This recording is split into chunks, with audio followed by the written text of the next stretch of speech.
Never doubt for one moment you are not worthy of taking the actions or living the life that you want to live. For several years growing up, I'm almost 27 now, still young, but up until probably even 25 to 26, I doubted myself a lot. I never deep down believed that I was worthy of doing certain things, even though logically, consciously, I could say, well, yeah, of course, it makes sense that I am just as worthy of having this thing or doing this thing and being able to step into that even as an authority or whatever it is. However, underneath that, there was still subconsciously the same belief that I'm still that little kid who's shy, who is an outcast, who doesn't belong, who isn't worthy. And that is the core essence of what holds a lot of people back from actually living the life that they want to live. I spent most of my time and in a family environment that was challenging for me. And what that had done is, as a little kid, not knowing any better, you feel like no one loves you, you feel like you don't belong into certain groups. So as a byproduct, you develop these deep-rooted beliefs that, hey, it just must not be me. People must not like me, or whatever it is that maybe you would resonate with. And growing up, believing that on a subconscious level, regardless what you're told, and I'm sure you can reflect in moments in your life where people say, well, of course you can do it, and you feel motivated for a couple minutes, couple hours, even a couple of days or weeks.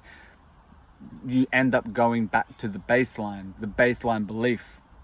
And that's really what it comes down to, is the underlying beliefs that you have. I've spent years and years and years in the personal development industry, coaching fitness, coaching sales, stepping into coaching personal development, transformation, understanding one's psychology, and being able to rewire that. And in essence, it's the rewiring of the subconscious mind that will make things feel a lot easier over a longer time horizon. You may think, when you look at other people, why does it come so easy to them and why does it feel so hard for me? And it's just simply because underneath the conscious thought process, there's still this subconscious belief that isn't in alignment.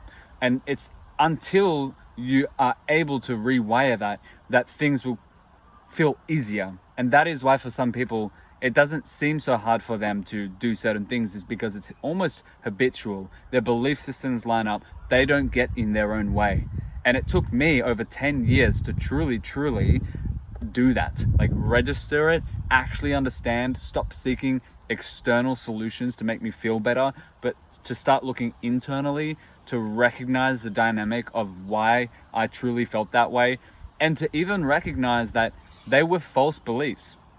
A large portion of our lives, we create this sense of separation between what's actually true and what we perceive to be true. And for me, what that was that I didn't belong and I wasn't worthy, right? And there was a longing for love, like an actual feeling of love and being accepted for that. And in reality, when you really think about it, you go, well, what actually determines one person from being worthy and the other one not being worthy? And some people might say, well, they do this, they have this result and this result. And that's sure, there's some merit to that in the game of whatever realm, whether it's business or fitness. You can say, from an objective point of view, they have gains, this one doesn't.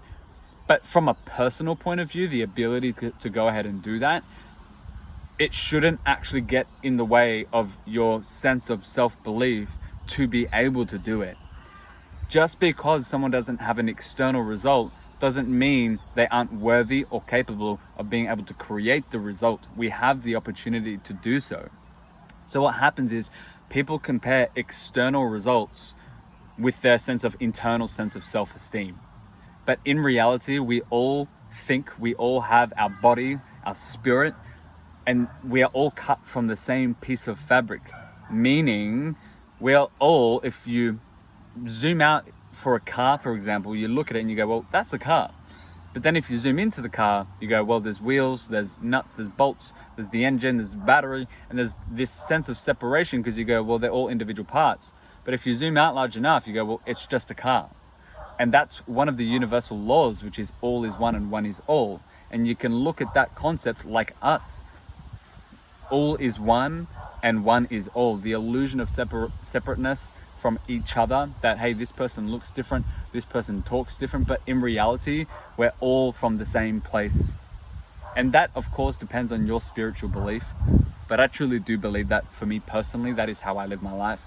And since taking that ideology on, it made things a lot easier, because I recognized that this sense of separation, this sense of judgment, was typically a reflection of internal rejection. And when I truly internalized that, even from other people, I could stop worrying so much about their opinions, because I recognized that if they were judging me, they were judging a part of themselves. So it wasn't actually personal.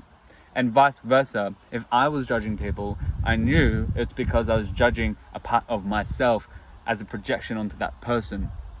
When you start recognizing these things, you go, oh wow, this feeling of separateness actually is really just internal. We are from the same place. Again, based on your spiritual beliefs, your religious beliefs, or whatever that is. But the universal law is the universal law, is all is one and one is all. So living my life that way and recognizing what I put out, I get back in some kind of way. You start truly being able to line things up and shift your belief systems to actually believe in yourself more, because you recognize that we all have the potential and capability to recreate in our lives. And our insecurity is simply just a perception and an illusion of separation. And when you can really wrap your head around that, you can really start to rewire your subconscious mind. Those moments where maybe you doubt yourself, or the old narrative comes in, oh, I'm not worthy because my mum didn't love me, or this and that and that and that, and all these stories that start to come up, you have the opportunity to not act on that, slow things down, let the emotion move through you, and truly ask yourself, what would that better version of me do, who has perspective and wisdom? And let the answer drop in, and then act on that behalf. And what starts happening is you start rewiring the subconscious mind every time that old narrative wants to keep coming up. Doing this over and over again, being clear on the kind of person you want to be, being clear that there is no separation, that we are all worthy by default, we are all loved by default, that is all that there is, then you can start really thinking bigger, creating bigger, and limiting yourself less. And that is what truly transformed my life. And that is what truly I hope you can internalize to go and transform your own.